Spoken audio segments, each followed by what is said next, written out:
আবু মাহজুরা রাদিয়াল্লাহু তাআলা আনহু মক্কার মুয়াজ্জিন, আগে ছিল মুশরিক, পরে হয়েছে মুমিন। উনি কিভাবে মুমিন হইলেন এই ঘটনাটা একটু আপনাদের শোনাতে চাই।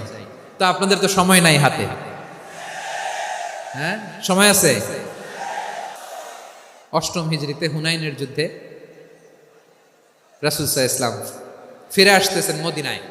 পথিমধ্যে বেলাল রাদিয়াল্লাহু তাআলা আনহু আজান দিচ্ছেন। কি দিচ্ছেন? তো পাশে ছিল মুশরিকদের একটা পল্লী, কিছু মুশরিক তরুণ, কিছু অমুসলিম কিশোর, তারা আজানকে ব্যঙ্গ করতেছে। আমাদের বাংলায় মুখ ভেঙ্গানো বলে আর কি। বেলাল রাদিয়াল্লাহু তাআলা আনহু আজান দিচ্ছেন, ওই বাচ্চাগুলো মুশরিক, তো ওরা আজানকে ব্যঙ্গ করতেছে, বিকৃতি করে ওরাও আজান দিচ্ছে। উদ্দেশ্য হচ্ছে আজানকে নিয়ে ঠাট্টা করা। উদ্দেশ্য কি? ঠাট্টা করা। ব্যাপারটা মনে কষ্ট পাওয়ার মতো ব্যাপার না? কিন্তু বিশ্বনবী ওইখানে দেখেন কি খুঁজলেন। বিশ্বনবী খেয়াল করলেন অমুসলিম কিশোরদের মধ্য থেকে একটা কিশোরের গলাটা বড় দরাজ গলা, কণ্ঠটা বড় সুন্দর। খেয়াল করে দেখলেন যে কিছু কিশোর বেলালের আজানকে ব্যঙ্গ করে, বিকৃতি করে, কিন্তু একজনের কণ্ঠ দেখতে পাচ্ছেন না এত দূরে, কিন্তু কণ্ঠটা বড় সুন্দর, দরাজ গলা। বিশ্বনবী সাহাবীদেরকে বললেন, ধরো এগুলারে, ধরো। সবগুলারে ধরে বিশ্বনবীর সামনে আনা হলো। ওরা হাঁটু গেড়ে বসলো। বিশ্বনবী বললেন, তোমাদের মধ্যে কে যেন ব্যঙ্গ করে আজান দিচ্ছিল, তার গলাটা বড় উঁচু, গলার বেসটা বড় মজবুত, মেলোডিয়াস, সুমধুর কণ্ঠ। কে? আবু মাহজুরা বলে, আমার বন্ধুরা সবাই আমার দিকে আঙ্গুল দেখায়, আমি পড়ে গেছি বিপদে। রাসূল সাল্লাল্লাহু আলাইহি ওয়াসাল্লাম বাকি অমুসলিম তরুণদেরকে ছেড়ে দিলেন, বললেন তোমরা যাও। এবার আবু মাহজুরারে পাইছে। আবু মাহজুরার চুলের মধ্যে হাত দিলেন বিশ্বনবী, মাথায় হাত দিয়ে বললেন, এবার আজান দাও দেখি। আবু মাহজুরা বলে, আমি তো আজান দিতে জানি না, কারণ আমি তো বেলালেরটা শুইনা দিছি, আমার তো মুখস্থ নাই, আমি তো আজান দিতে জানি না। বিষ্ণু বললেন, জানো না? তাহলে আসো, আমি তোমারে শিখাই দেই। সুবহানাল্লাহ পড়া। আবু মাহজুরা হাঁটু গেড়ে বসে, বিশ্বনবীর মোবারক হাত আবু মাহজুরার চুলের মধ্যে। বিশ্বনবী আজানের মুআল্লিম আবু মাহজুরাকে বলতেছে, ঠিক আছে তোমারে শিখাই দিচ্ছি, আমি যা যা বলবো আমার সাথে সাথে বলো, পারবা? আবু মাহজুরা বলে, পারবো। বিশ্বনবী আজান দিচ্ছেন মাথায় হাত দিয়ে, আল্লাহু আকবার, আল্লাহু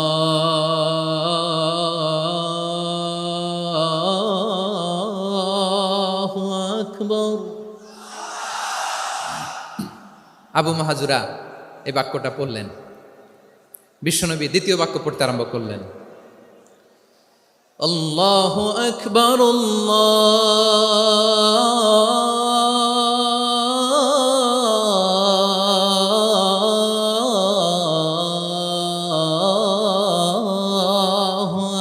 আকবার। আবু মাহজুরা এই বাক্যটা বললেন। বিশ্বনবী আবু মাহজুরার মাথার মধ্যে হাত দিয়ে তৃতীয় বাক্য পড়লেন, আশহাদু আল্লা ইলাহা ইল্লাল্লাহ,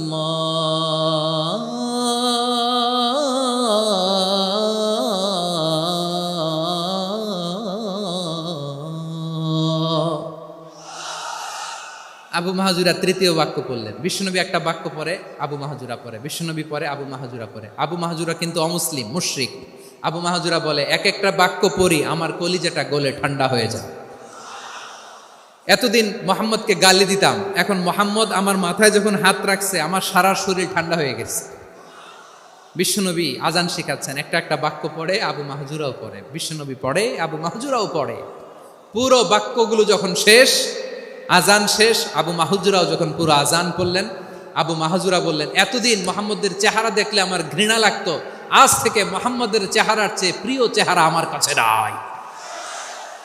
আবু মাহজুরা বললেন, ও মুহাম্মদ, আজানের বাক্য তো আপনি আমারে শেখালেন, এখানেই শেষ করবেন না, আপনি আমারে পড়ায় দেন, লা ইলাহা ইল্লাল্লাহু মুহাম্মাদুর রাসূলুল্লাহ সাল্লাল্লাহু আলাইহি ওয়াসাল্লাম।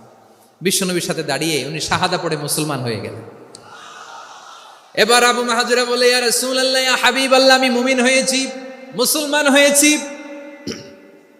আপনার কাছ থেকে আজান শিখার সৌভাগ্য আমি লাভ করেছি গো নবী।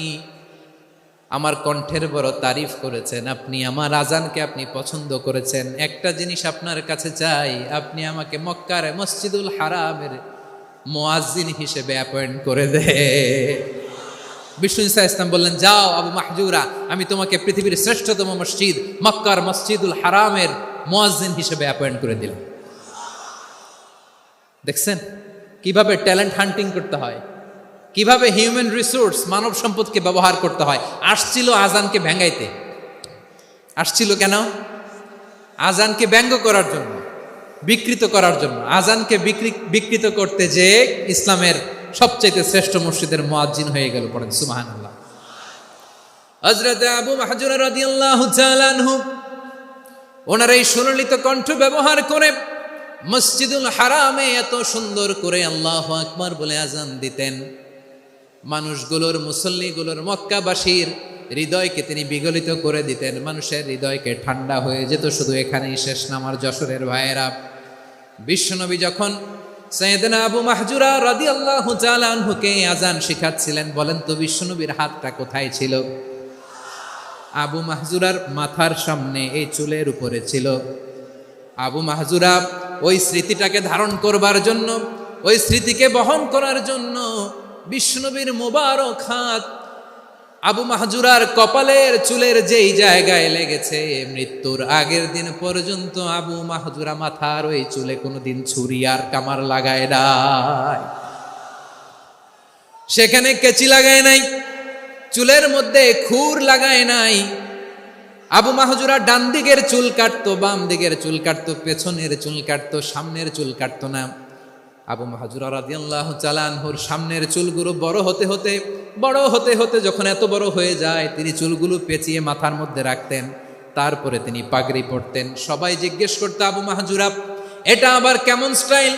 দেখতে তোমারে কি বিদঘুটে লাগে, কেমন অড লাগে, কেমন খারাপ দেখা যায়। মক্কায় এমন কোনো মানুষ তো দেখি নাই, ডানে চুল কাটে, বায়ে চুল কাটে, পেছনে চুল কাটে, সামনে কাটে না। ওরে আবু মাহজুরা, কেমন দেখা যায় তোমারে, তুমি সামনের চুল কাটো না কেন? আবু মাহজুরা বলে, আমি হাঁটু গেড়ে পেয়ারা নবীর সামনে বসেছিলাম, আমার এই মাথার চুলের মধ্যে মুবারক হাত লাগিয়ে বিশ্বনবী নিজে আমাকে আজানের প্রতিটা বাক্য শিক্ষা দিয়েছেন। বিশ্বনবীর মোবারক হাত, পবিত্র হাত আমার মাথার চুলের যেই জায়গায় লেগেছে, আমি চাই ওই চুলগুলা নিয়ে আমি আমার কবরের ভিতরে যাব। সাইয়েদনা আবু মাহজুরা রাদিয়াল্লাহু তাআলা আনহু ইন্তেকালের আগের পর্যন্ত মাথার সামনের চুলগুলা কাটে নাই। মাথার সামনের চুল তিনি কাটেন নাই। সুবহানাল্লাহ বিহামদি। কেমন ভালোবাসতেন বিশ্বনবী সাহাবীদেরকে, সাহাবারা কেমন ভালোবাসতেন বিশ্বনবীকে। সামনের চুলগুলো বড় হতে হতে এত বড় ছিল, পেঁচিয়ে রেখে পাগড়ি পরতেন, কাটতেন না। নবীর হাত লেগেছিল। সুবহানাল্লাহ পড়েন। তাহলে what is the lesson, moral of the story কি? মোরাল অফ দ্য স্টোরি হচ্ছে, আসছিল আজানকে ব্যঙ্গ করার জন্য, বিকৃত করার জন্য, হয়ে গেল মসজিদুল হারামের মুয়াজ্জিন। দেখেন বিশ্বনবী একটা খারাপ সিচুয়েশনের মধ্যে থেকে কি ভালো জিনিস বের করে আনলেন। আমি যে শুরুতে বলেছি কিভাবে তিনি হিউম্যান রিসোর্সকে ডেভেলপ করেছেন, ম্যানেজ করেছেন। তিনি যে চৌকস ট্যালেন্ট হান্টার ছিল, দেখেন সবার মধ্যে থেকে এর বাছাই করে মুয়াজ্জিন বানাই দিয়েছেন। সুবহানাল্লাহ পড়েন। তার মানে এই না সবাইরে ধরে ধরে উনি মুয়াজ্জিন বানাইছেন। যার যেই ট্যালেন্ট আছে তাকে ওই কাজে অ্যাসাইন করেছেন।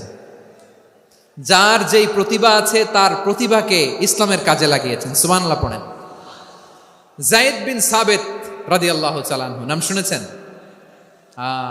যশোর কথা বেরোয় না। যদি জিজ্ঞাসা সালমান খানের নাম শুনছেন, সবাই হাত তুলবে, জি হুজুর শুনছি, মানে সব দেখা শেষ।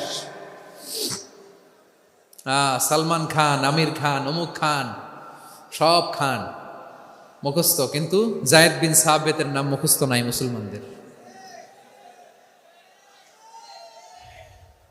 যেই সাহাবী মাথার সামনের চুল কাটে নাই, মসজিদুল হারামের মুয়াজ্জিন বানাইছেন বিশ্বনবী, ওই সাহাবীর নাম কি? খায়া ফেলাইছে, স্লোগানের সাথে খায়া ফেলাইছে। আবু মাহজুরা। কি নাম? আবু মাহজুরা আল জুমাহি রাদিয়াল্লাহু তাআলা আনহু। এই নামটা আজকে নিয়ে যাইতে হবে যশোর। আবু মাহজুরা রাদিয়াল্লাহু তাআলা আনহু। 2 নম্বরে বলছিলাম যায়েদ বিন সাবিত রাদিয়াল্লাহু তাআলা আনহু। বিশ্বনবী দেখলেন মদিনার এই আনসারী সাহাবী হাইলি ট্যালেন্টেড, ইন্টেলেকচুয়াল, মেরিটোরিয়াস, জ্ঞানের প্রতি তার আকর্ষণ, মারাত্মক আকর্ষণ। বিষ্ণুনবী তাকে দায়িত্ব দিলেন, কোরআন যা নাজিল হয় তুমি লিখো, কাতিবুল ওয়াহি বানায় দিলেন। সুবহানাল্লাহ। যায়েদ বিন সাবিতরে আবার আজান শিখান নাই, কারণ তার মধ্যে বিষ্ণুনবী প্রতিভা দেখেছেন, একাডেমিক প্রতিভা। বিষ্ণুনবীর একাডেমিক প্রজেক্টগুলো তিনি হ্যান্ডেল করতেন। যায়েদ বিন সাবিত ছিল বিষ্ণুনবীর ব্যক্তিগত সচিব। কি ছিল? ব্যক্তিগত সচিব। বোঝেন নাই?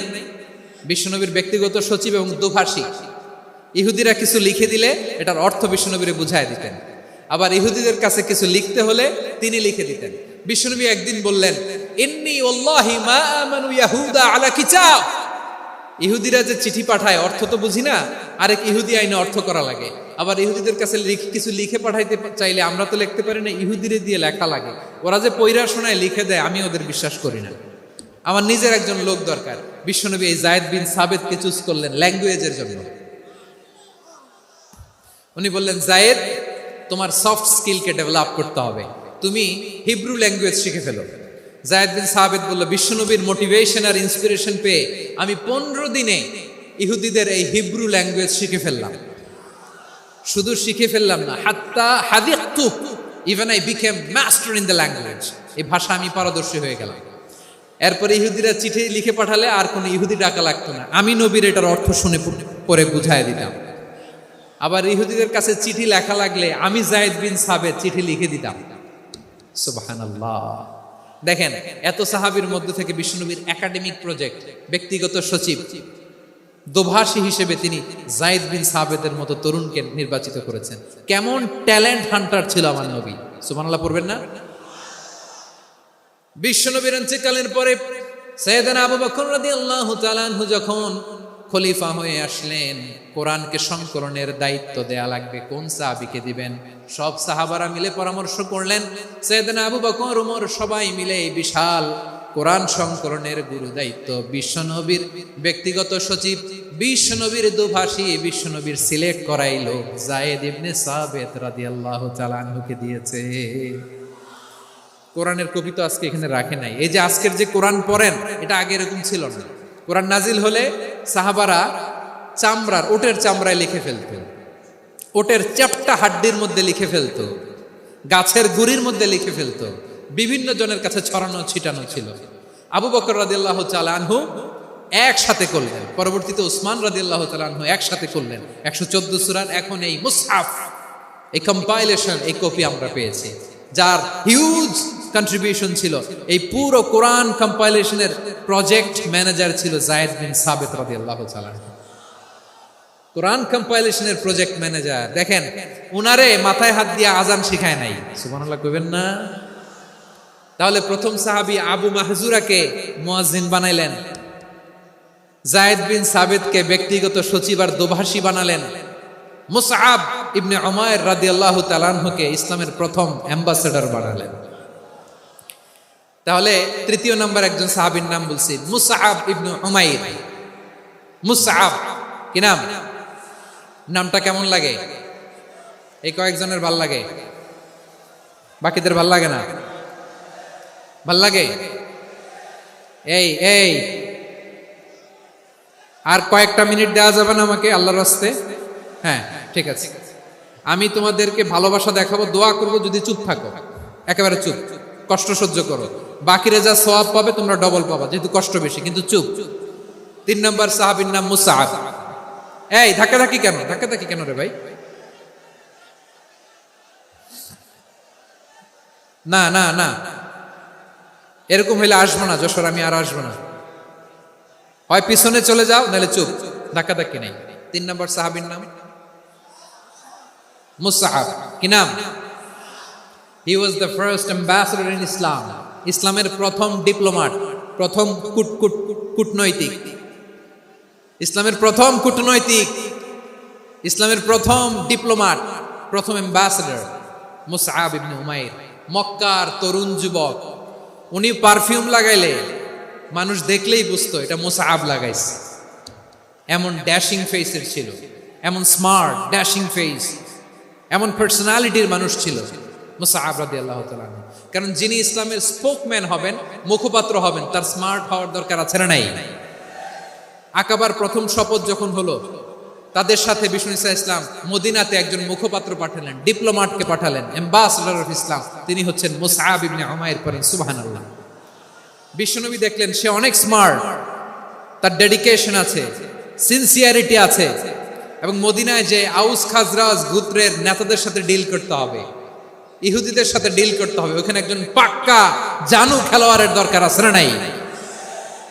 মুসআব ইবনে উমাইর রাদিয়াল্লাহু তাআলা আনহু, ওনাকে বিষ্ণু ইসা ইসলাম চুজ করলেন। এবং বিষ্ণু ইসা ইসলামের এই চুজিংটা, এই সিলেকশনটা এত সুন্দর ছিল, তিনি মদিনাতে যে বিশ্বনবী আসার আগেই মদিনার জমিনকে তিনি উর্বর করে ফেলছেন।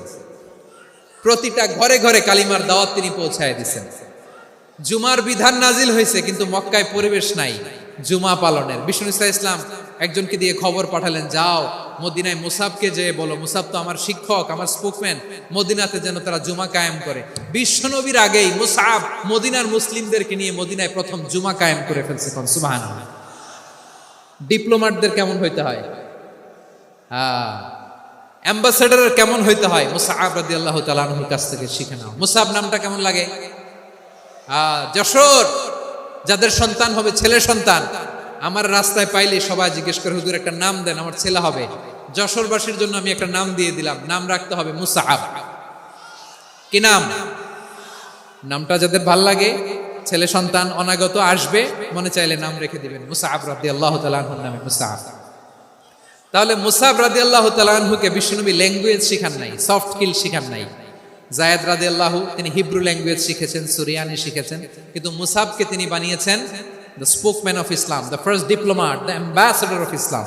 সুবহানাল্লাহ পড়বেন না? আব্দুল্লাহ ইবনে আব্বাস রাদিয়াল্লাহু তাআলা আনহু বিশ্বনবীর কাজিন, চাচাতো ভাই।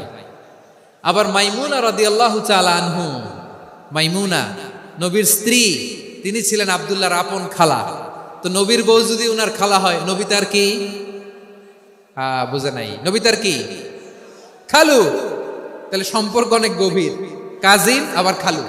ছোট্ট মানুষ, তাই রাতে মাঝে মাঝে ঘরে থাকতো। বিশ্বনবী দেখলেন আব্দুল্লাহ যেহেতু আমার ঘরে ঢুকতে পারে, আব্দুল্লাহরে এই উম্মতের বড় শিক্ষাবিদ বানাইতে হবে।